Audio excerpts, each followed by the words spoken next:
అదే RTV app వార్తల్ని క్షణాల్లో చదివే అవకాశం ఉంటుంది. ఒక న్యూస్ పేపర్, ఒక టెలివిజన్ ఛానల్ మీ చేతుల్లో ఎప్పుడూ ఉంటాయి. తెలంగాణ రాష్ట్రంలో ఉన్నతాధికారులుగా గత ప్రభుత్వంలో ఉన్నటువంటి సిఎస్గా సోమేష్ కుమార్ పైన అవినీతి ఆరోపణలు వస్తున్న నేపథ్యంలో, అలాగే కొంతమంది ఐఏఎస్ ఆఫీసర్ల మీద కూడా అవినీతి ఆరోపణలు చేస్తున్న క్రమంలో ప్రస్తుతం ఇదే అంశానికి సంబంధించి మనతో మాట్లాడడానికి రాజకీయ విశ్లేషకులు శేషు ఉన్నారు. వారిని అడిగి తెలుసుకుందాం. సార్ చెప్పండి, ఇది మా గత ప్రభుత్వంలో పనిచేసినటువంటి సిఎస్ సోమేష్ కుమార్ పైన అవినీతి ఆరోపణలు వస్తున్నాయి, ఏ విధంగా చూడొచ్చు? తెలంగాణ లాంటి రాష్ట్రాలలో ముఖ్యంగా వామపక్ష భావజాలం ఉండి ఉద్యమ కేంద్రంగా ఉన్నటువంటి తెలంగాణ లాంటి రాష్ట్రంలో అనేక రకాలైనటువంటి అవినీతి ఆరోపణలు రావటము, గత ప్రభుత్వంలో ఉన్నత స్థానాల్లో పనిచేసినటువంటి వాళ్ళపైన అవినీతి ఆరోపణలు రావటం కొంచెం విచారించదగినటువంటి అంశంగానే చూడాలి. ముఖ్యంగా గత ప్రభుత్వంలో చీఫ్ సెక్రటరీగా పనిచేసినటువంటి సోమేష్ కుమార్ లాంటి వ్యక్తులపైన కూడా అనేక రకాలైనటువంటి అవినీతి ఆరోపణలు గతంలో వచ్చాయి, ప్రస్తుతం కూడా వస్తున్నాయి. అయితే సోమేష్ కుమార్ క్విడ్ ప్రోకోకు పాల్పడ్డారు. హైదరాబాద్ శివార్లలో ఉన్నటువంటి కొత్తపల్లి లాంటి ఏరియాలలో అక్కడ ఫార్మాసిటీ రాబోతుందని ముందే తెలుసు కాబట్టి అక్కడ తక్కువ రేటుకి 25 ఎకరాల భూమిని, విలువైనటువంటి భూమిని 1,00,000-2 లక్షల రూపాయలకే కొన్నారు. తర్వాత దాన్ని అదే భూమిని ప్రభుత్వానికి లక్షల రూపాయలకు అప్పజెప్పారు అనేటటువంటి ఆరోపణలు వస్తున్నటువంటి సందర్భంలో ఈ ఒక్క ఆరోపణే కాదు, గతంలో సోమేష్ కుమార్ సిఎస్గా ఉన్నప్పుడు కూడా అనేక రకాలైనటువంటి అవినీతి ఆరోపణలు వచ్చాయి. ముఖ్యంగా ధరణి లాంటి పోర్టల్ పెట్టినటువంటి విషయంలో కానీ, హెచ్ఎండిఏ లో పనిచేసినప్పుడు వచ్చినటువంటి అవినీతి ఆరోపణలు కానీ, పెద్ద ఎత్తున సోమేష్ కుమార్ లాంటి ఒక ఉన్నత స్థాయి అధికారి పైన అవినీతి ఆరోపణలు వచ్చినటువంటి సందర్భాన్ని చూసాం.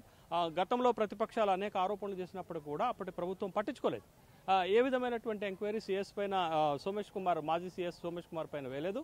ఇప్పుడు తను ఈ ఫార్మాసిటీ కోసం ఇక్కడ భూములను క్విడ్ ప్రోకో రూపంలో కొత్తపల్లి దగ్గర హైదరాబాద్ శివార్లో తీసుకున్నారనేటటువంటి విషయం వస్తుంది. తర్వాత శివసుబ్రహ్మణ్యం అని హెచ్ఎండిఏ డైరెక్టర్ని ఇప్పుడు police vigilance anti corruption bureau వాళ్ళు పట్టుకున్నటువంటి సందర్భంలో ఆ కేసులలో కూడా అతను అవినీతిలో కూడా సోమేష్ కుమార్కి భాగస్వామ్యం ఉందనేటటువంటి భూమికి సంబంధించినటువంటి పత్రాలు దొరికాయనేటటువంటి ఆరోపణలు వచ్చాయి.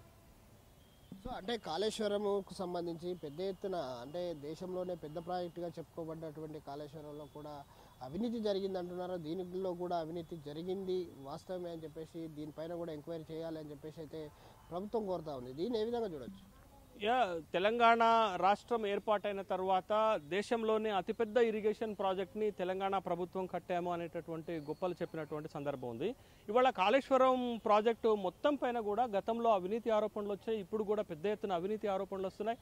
ముఖ్యంగా మేడిగడ్డ లాంటి, అన్నారం లాంటి బ్యారేజీలు అట్లా కుంగిపోయిన తర్వాత, పియర్స్ విరిగిపోయిన తర్వాత ఈ ఆరోపణలకు బలం చేకూరుస్తూ అనేక రకాలైనటువంటి ఎంక్వైరీలు జరిగినాయి. మేడిగడ్డ విషయంలో జరిగినటువంటి సెంట్రల్ ఎంక్వైరీస్ కానీ, central land dam safety authority వాళ్ళు చేసినటువంటి ఎంక్వైరీ విషయంలో కానీ, రాష్ట్రానికి సంబంధించినటువంటి విజిలెన్స్ ఎన్ఫోర్స్మెంట్ వాళ్ళు చేసినటువంటి విచారణలో కానీ మేడిగడ్డ ప్రాజెక్టు విషయంలో పెద్ద ఎత్తున 32,000 కోట్ల రూపాయల అవినీతి జరిగింది అనేటటువంటి ఒక ప్రాథమికమైనటువంటి ఎస్టాబ్లిష్మెంట్ చేయడం జరిగింది. అంటే దరిదాపు ఇప్పటికే 98,000 కోట్ల రూపాయలు ఖర్చు పెట్టినటువంటి కాళేశ్వరం ప్రాజెక్టు పైన పెద్ద ఎత్తున అవినీతి జరిగింది అనేటటువంటి ఆరోపణలు కూడా వస్తున్నటువంటి సందర్భంలో, అంటే తెలంగాణ రాష్ట్ర ప్రభుత్వం వచ్చిన తర్వాత, తెలంగాణ రాష్ట్రం ఏర్పాటైన తర్వాత కట్టినటువంటి అతి పెద్ద ప్రాజెక్టు విషయంలో కూడా అనేక రకాలైనటువంటి అవినీతి ఆరోపణలు వస్తున్నాయి. డ్యామ్లో నాణ్యత కాళేశ్వరం ప్రాజెక్టులో నాణ్యత లేదనేటటువంటి విషయం పైన ఆరోపణలు వస్తున్నాయి. మేడిగడ్డ కుంగిపోయినటువంటి సందర్భం వస్తుంది, అన్నారంలో బుంగలబడినటువంటి సందర్భాన్ని మనం చూసాం. కాబట్టి ఈ ప్రాజెక్టు కట్టడంలో పెద్ద ఎత్తున అవినీతి జరిగిందని గతంలో ఇదే శాఖకు పనిచేసినటువంటి కీలకమైన ఐఏఎస్ ఆఫీసర్ అయినటువంటి రజత్ కుమార్ పైన కూడా అవినీతి ఆరోపణలు వచ్చినాయి.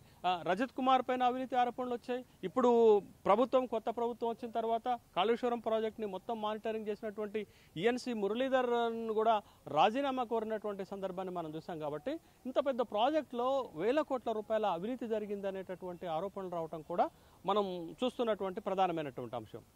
అంటే గత ప్రభుత్వంలో డీజీపీగా ఉన్నటువంటి మహేందర్ రెడ్డి ప్రస్తుత ప్రభుత్వంలో టీఎస్పీఎస్ చైర్మన్గా కొనసాగుతా ఉన్నాడు. తను కూడా 1,00,000 కోట్ల అవినీతికి పాల్పడ్డాడని చెప్పేసి ఎమ్మెల్సీ కవిత ఆరోపిస్తుంది. ఇట్లా ఐఏఎస్ ఆఫీసర్లు ఒక ఉన్నతాధికారిగా ఉంటూ ఇలాంటి లక్షల కోట్ల అవినీతికి పాల్పడడం ఏ విధంగా చూడొచ్చు మనం? గత ప్రభుత్వంలో కీలక స్థానాల్లో ఉన్నటువంటి చీఫ్ సెక్రటరీ సోమేష్ కుమార్ పైన అవినీతి ఆరోపణలు వచ్చాయి. గత ప్రభుత్వంలో కీలకమైనటువంటి స్థానాల్లో పనిచేసినటువంటి ఇంజనీరింగ్ డిపార్ట్మెంట్లో ఉన్నటువంటి వాళ్ళపైన అవినీతి ఆరోపణలు వచ్చాయి. అక్కడ పనిచేసినటువంటి ఐఏఎస్ ఆఫీసర్లపైన అవినీతి ఆరోపణలు వచ్చాయి. గత ప్రభుత్వంలో కీలకమైనటువంటి శాఖల్లో ఉన్నటువంటి అరవింద్ కుమార్ లాంటి వాళ్ళకి హైదరాబాద్లో ఫార్ములా 1 రేసింగ్ పెట్టినటువంటి అరవింద్ కుమార్ పైన కూడా అవినీతి ఆరోపణలు వచ్చినటువంటి సందర్భం చూసాం. ఇప్పుడు గత ప్రభుత్వంలో డీజీపీగా పనిచేసినటువంటి మహేందర్ రెడ్డి పైన కూడా అవినీతి ఆరోపణలు వస్తున్నటువంటి సందర్భాన్ని ఇక్కడ మనం చూడాలి. ముఖ్యంగా హైకోర్టు అడ్వకేట్ అయినటువంటి రాపోల్ భాస్కర్ అటు రాష్ట్రపతికి, గవర్నర్కు, వివిధ ఫోరాస్కి లెటర్స్ రాస్తూ మహేందర్ రెడ్డి తన పదవిని అడ్డం పెట్టుకొని 1,00,00,000 కోట్ల రూపాయల అవినీతికి పాల్పడ్డారనేటటువంటి ఒక అలిగేషన్ని, ఒక ఆరోపణని ముందుకు తీసుకొస్తున్నటువంటి సందర్భంలో ఆ ఆరోపణల పైన స్పందిస్తున్నటువంటి బీఆర్ఎస్ పార్టీకి సంబంధించినటువంటి కల్వకుంట్ల కవిత, మాజీ ముఖ్యమంత్రి గారు కుమార్తె అయినటువంటి కల్వకుంట్ల కవిత, మహేందర్ రెడ్డి పైన అవినీతి ఆరోపణలు వస్తున్నాయి, మహేందర్ రెడ్డి చేసినటువంటి అవినీతి పైన విచారణ చేయాలనేటటువంటి డిమాండ్ కల్వకుంట్ల కవిత గారు చేస్తున్నారు. కానీ కవిత గారు గుర్తుంచుకోవాల్సినటువంటి అంశం ఏంటంటే, వాళ్ళు ఏ ప్రభుత్వ హయాంలో, ఎవరి ప్రభుత్వ హయాంలో పనిచేశారు. మీ తండ్రి గారైనటువంటి చంద్రశేఖరరావు గారు ప్రభుత్వ హయాంలోనే పనిచేశారు కదా. అంటే వాళ్ళు ఒకవేళ అవినీతికి మీరంటున్నట్టు ఎంక్వైరీ చేయమని అడుగుతున్నారు, విచారణ చేయమని అడుగుతున్నారు. ఒకవేళ వాళ్ళు ఉన్నత స్థానాల్లో ఉన్నటువంటి సోమేష్ కుమార్ అయినా, ఉన్నత స్థానంలో పనిచేసినటువంటి మహేందర్ రెడ్డి అయినా ఒకవేళ అవినీతికి పాల్పడి ఉంటే ఆ తప్పు ఎవరిదవుతుంది, ఏ ప్రభుత్వానికి అవుతుంది అనేటటువంటి ప్రశ్న కూడా వేసుకోవాలి కదా. అంటే ఉన్నత స్థానాల్లో పనిచేసినటువంటి ఐఏఎస్ ఆఫీసర్లు, ఐపీఎస్ ఆఫీసర్లు, ప్రిన్సిపల్ సెక్రటరీస్, డైరెక్టర్లు అందరూ కూడా అవినీతికి పాల్పడటానికి మీ ప్రభుత్వము అవకాశం ఇచ్చినట్టే కదా, లైసెన్స్ ఇచ్చినట్టు అనేటటువంటి విషయాన్ని మనం భావించాల్సినటువంటి అవసరం ఉంది కదా. కాబట్టి చంద్రశేఖరరావు గారి ప్రభుత్వంలో కీలక స్థానాల్లో పనిచేస్తున్నటువంటి వాళ్ళందరిపైన, అవినీతి ఆరోపణలు వచ్చినటువంటి వాళ్ళందరిపైన ఎంక్వైరీ చేయాలి. దానికి బాధ్యత కూడా ఎవరు తీసుకోవాలి? కల్వకుంట్ల కవిత గారు డిమాండ్ చేస్తున్నట్లుగా ముఖ్యమైనటువంటి బాధ్యుడిగా గత ముఖ్యమంత్రి, మాజీ ముఖ్యమంత్రి అయినటువంటి చంద్రశేఖరరావు గారు బాధ్యత వహించాలి. గత ప్రభుత్వం అయినటువంటి భారత రాష్ట్ర సమితి ప్రభుత్వం బాధ్యత వహించాల్సినటువంటి అవసరం ఉంది. కాబట్టి అంత కీలకమైనటువంటి వ్యక్తులు పైన ఆరోపణలు వస్తున్నప్పుడు స్వయంగా ముఖ్యమంత్రి గారి పైన కూడా కాళేశ్వరం ప్రాజెక్టు పైన అవినీతికి పాల్పడ్డారు, వాళ్ళ మంత్రులు అవినీతికి పాల్పడ్డారు, ప్రభుత్వ పథకాల్లో అవినీతికి పాల్పడ్డారు, ముఖ్యంగా డబుల్ బెడ్రూమ్ ఇళ్ల లాంటి పథకాల్లో అవినీతికి పాల్పడ్డారు అనేటటువంటి విషయం, దళిత బంధు లాంటి పథకంలో ఎమ్మెల్యేలే అవినీతికి పాల్పడ్డారు, లంచాలు తీసుకున్నారనేటటువంటి ఆరోపణలు వచ్చినటువంటి సందర్భంలో అంటే మొత్తంగా 10 సంవత్సరాల, ఒక దశాబ్దం కాలం పాటు బీఆర్ఎస్ పాలన కనుక మనం చూస్తే అవినీతి పెద్ద ఎత్తున జరిగిందనేటటువంటి విషయాలు ఇప్పుడు బయటపడుతున్నాయి. సాగర్ గారు, మీరు ఒక విషయం చూడండి.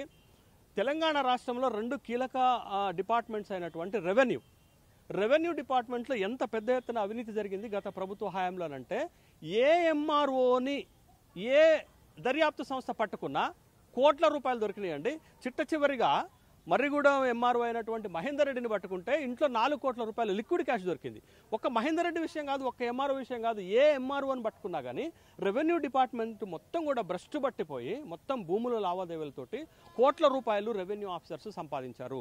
ప్రభుత్వం నిమ్మకు నీరెత్తినట్లుగా ఉంది, ప్రభుత్వం పట్టించుకోలేదు, ప్రభుత్వం అవినీతిని నియంత్రణ చేయడానికి పోలీస్ డిపార్ట్మెంట్ అండి, పోలీస్ డిపార్ట్మెంట్లో ప్రతి పోలీస్ స్టేషన్లో ఎంత మేరకు అవినీతి జరిగిందనేటటువంటి విషయాన్ని మొన్న పంజగుట్ట పోలీస్ స్టేషన్లో జరిగినటువంటి సంఘటన మనం చూస్తే, మాజీ ఎమ్మెల్యే షకీల్ అహ్మద్ కుమారుడు రఫీల్ అమీర్ చేసినటువంటి యాక్సిడెంట్ని తప్పించడానికి ఒక స్టేషన్ హౌస్ ఆఫీసర్ 20 నుండి 25 లక్షల రూపాయలు లంచం తీసుకొని ఆ ఎమ్మెల్యే కొడుకుని దుబాయ్కి పారిపోయేటటువంటి అవకాశాన్ని కల్పిస్తే, కొత్తగా వచ్చినటువంటి హైదరాబాద్ కొత్వాల్ శ్రీనివాసరెడ్డి మొత్తం పోలీస్ స్టేషన్లో ఉన్నటువంటి 86 మంది హోంగార్డు నుండి స్టేషన్ హౌస్ ఆఫీసర్ వరకు కూడా బదిలీ చేసినటువంటి సందర్భాన్ని చూసాం. అంటే తెలంగాణ రాష్ట్రంలో ఉన్నత స్థాయిలో పనిచేసినటువంటి ఐఏఎస్ ఆఫీసర్లు, ఐపీఎస్ ఆఫీసర్లు, కీలకమైనటువంటి డిపార్ట్మెంట్లో పనిచేసినటువంటి ముఖ్యమైనటువంటి అధికారులు, కీలకమైనటువంటి డిపార్ట్మెంట్లైన రెవెన్యూ, పోలీసు లాంటివి, ఇవన్నీ కూడా పెద్ద ఎత్తున అవినీతికి పాల్పడినట్టు. ముఖ్యంగా హెచ్ఎండిఏ ఏంటండి, బంగారు బాతు గుడ్లు పెట్టేటటువంటి హెచ్ఎండిఏలో ఒక డైరెక్టర్ శివ బాలకృష్ణ పైన మనం విచారణ చేస్తే, శివ బాలకృష్ణ అవినీతి నిరోధక శాఖ పట్టుకుంటే 400 నుంచి 500 కోట్ల రూపాయలు ఒక్క ఆఫీసర్ దగ్గర అండి. మళ్ళా ఈ శివ బాలకృష్ణ బినామీలుగా ఐఏఎస్ ఆఫీసర్లు ఉన్నారనేటటువంటి విషయాలు కూడా బయటపడుతున్నాయంటే, గత ప్రభుత్వం యొక్క దశాబ్ద కాలం పరిపాలనలో ఏ స్థాయిలో అవినీతి జరిగింది, ఏ స్థాయిలో తెలంగాణ సంపదను కొల్లగొట్టారనేటటువంటి విషయాన్ని కోట్ల రూపాయల అండి. ఇవాళ మహేందర్ రెడ్డి పైన వస్తున్నటువంటి ఆరోపణలు విచారణ చేయాలనేటటువంటి డిమాండ్ చేస్తున్నటువంటి కవిత, మహేందర్ రెడ్డి గారు కూడా ఏం చెప్తున్నారు, నేను పరువు నష్టం దావాలు వేస్తామనేటటువంటి మాట చెప్తున్నారు. అయితే మహేందర్ రెడ్డి గారికి కొత్త ప్రభుత్వము కీలకమైనటువంటి బాధ్యత అప్పచెప్పింది. టీఎస్పీఎస్సీ లాంటి ఒక కీలకమైనటువంటి ఉద్యోగ నియామకాల భర్తీ ప్రక్రియకు సంబంధించినటువంటి కీలకమైనటువంటి దానికి తనని చైర్మన్గా పెట్టినటువంటి సందర్భాన్ని ఇటీవల చూసాం. అంటే ఆరోపణలు వస్తున్నటువంటి వాళ్ళపైన ప్రస్తుత ప్రభుత్వము ఎంకరేజ్ చేయకుండా ఉంటే బాగుంటుంది అనేటటువంటిది.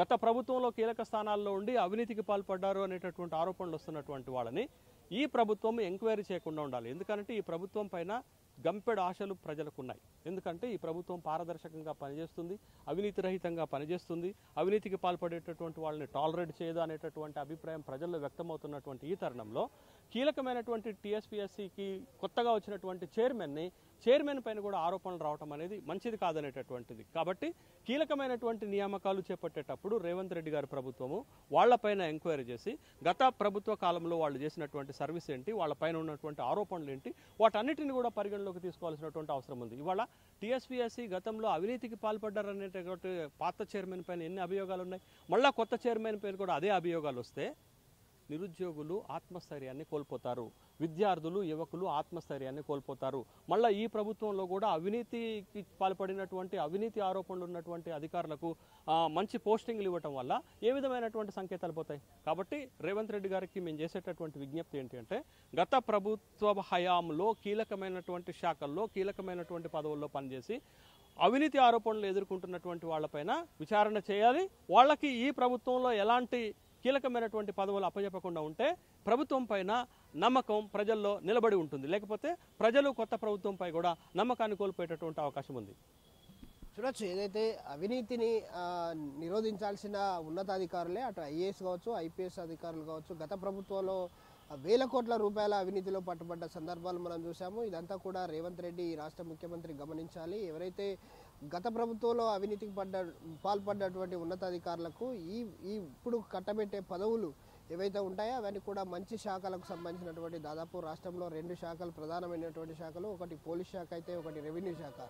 ఈ రెవెన్యూ శాఖ కావచ్చు, పోలీస్ శాఖలో కావచ్చు ఉన్నతమైనటువంటి పదవులు గత ప్రభుత్వంలో అవినీతి ఎదుర్కొన్నటువంటి అధికారులకు కనుక మళ్ళీ మీరు అదే పోస్టులో కనుక కూర్చోబెట్టదలుచుకుంటే కొంత ప్రజల్లో ఏదైతే విశ్వాసాన్ని సన్నగిల్లే అవకాశం ఉంది. పూర్తిగా గత ప్రభుత్వంలో పనిచేసినటువంటి అధికారులకు మీరు మళ్ళీ పోస్టింగ్లు ఇచ్చి వాళ్ళను ఇంకో స్థానంలో కూర్చోబెడితే ఇప్పుడు టీఎస్పీఎస్ లాంటి ఎంతోమంది విద్యార్థుల భవిష్యత్తుతో ముడిపడి ఉన్నటువంటి టీఎస్పీఎస్ చైర్మన్ పదవిలో ఉన్నటువంటి మహేందర్ రెడ్డికి గత ప్రభుత్వంలో లక్షల కోట్ల అవినీతికి పాల్పడ్డాడని చెప్పేసి ఆరోపణలు ఎదుర్కొంటున్న నేపథ్యంలో ఇలాంటి కీలకమైనటువంటి అధికారులంతా కూడా మళ్ళీ కీలకమైనటువంటి పోస్టులో వస్తే కొంత ప్రభుత్వం పైన ప్రజలకు నమ్మకం అనేది సన్నగిల్లే అవకాశం ఉంది అని అయితే శేషి చెప్తా ఉన్నారు. కెమెరామెన్ రాజుతో విద్యాసాగర్, RTV న్యూస్, వరంగల్. మరిన్ని వీడియోస్ కోసం ఛానల్ ని సబ్స్క్రైబ్ చేయండి, లేటెస్ట్ అప్డేట్స్ కోసం వాట్సాప్ ఛానల్ ని ఫాలో చేయండి అండ్ లింక్ డిస్క్రిప్షన్ లో ఉంది.